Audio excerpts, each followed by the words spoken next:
What if the strongest people are not the ones who shout, but the ones who keep going when no one sees their pain?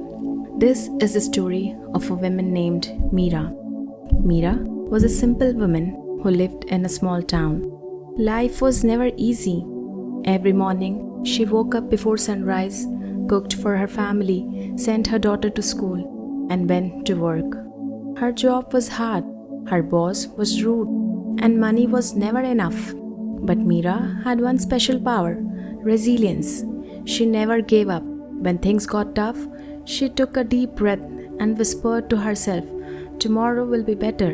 One rainy evening, after a long, tiring day, Meera came home to find her daughter crying. Her school project was ruined by the rain. She said, "I worked so hard, Mama. Now it's all gone." Meera smiled softly and said, "Then we'll do it again, my daughter, because real strength means starting over again without complaining." That night, Meera and her daughter rebuilt the project together using old cardboard boxes and bits of fabric. It wasn't perfect, but it was full of love. Next morning, when the teacher saw the effort behind that project, she was deeply moved. The school decided to display it on the wall with a note, "This project shows what true resilience looks like." Weeks later, the same teacher visited Meera's workplace.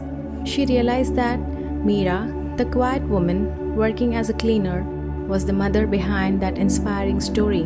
She shared Meera's story at a town event, and soon everyone knew about the woman whose quiet strength has inspired an entire school.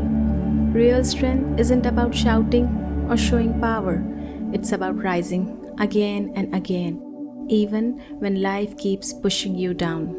Meera's quiet resilience didn't just change her life, it lit a spark in everyone around her.